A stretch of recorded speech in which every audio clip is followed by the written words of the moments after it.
हरियाणा विधानसभेचा आज निकाल सकाळच्या सत्रातच चित्र स्पष्ट होण्याची शक्यता। एक्झिट पोलमध्ये काँग्रेसला सत्तेची चाहूल। जम्मू काश्मीरच्या आजच्या निकालाकडे अवघ्या देशाचं तसेच जगभराचंही लक्ष। अब्दुल्लांना मुख्यमंत्री पदाचे वेध, भाजपचाही सत्तेवर डोळा। मवियाच्या जागावाटपाचा संभाव्य फॉर्म्युला एनडीटीव्ही मराठीच्या हाती। संभाव्य यादीनुसार काँग्रेस 105 तर ठाकरे गट 95 आणि शरद पवार गटाला 85 जागा मिळण्याची शक्यता। मात्र विदर्भाच्या जागांचा तिढा कायम। धनगर आरक्षणासंदर्भात शिंदे समितीचा रिपोर्ट सादर। आज कॅबिनेट बैठकीत धनगर आरक्षणासंदर्भात चर्चा होणार असल्याची सूत्रांची माहिती।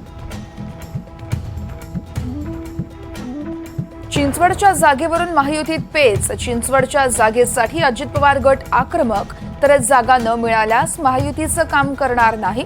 राष्ट्रवादीचे पदाधिकारी भूमिकेवर ठाम। आरे ते बीकेसी मेट्रोत पहिल्या दिवशी 15,000 पेक्षा जास्त मुंबईकरांचा प्रवास। आजपासून आणखी संख्या वाढण्याची शक्यता। पंतप्रधान आयुष्यमान योजनेत आता अल्झायमर, डिमेन्शिया तसेच हार्ट संबंधित उपचारांचा प्रस्ताव। तर 6 कोटी नागरिकांना लाभ होण्याची शक्यता।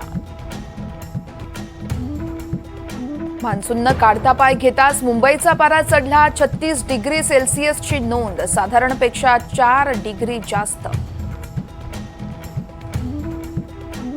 मालदीवचा दौरा करण्याचं मोदींना निमंत्रण, तर मुइझू सोबत अनेक द्विपक्षीय करारावर स्वाक्षऱ्या। भारत खरा मित्र असल्याचं मुइझूंची भूमिका। पाकिस्तानमधल्या सिंध प्रांतात मुलीनं घरातल्या 13 जणांना विष देऊन ठार केलं। बॉयफ्रेंड सोबत लग्नाला नकार दिल्यानं केली आहे हत्या।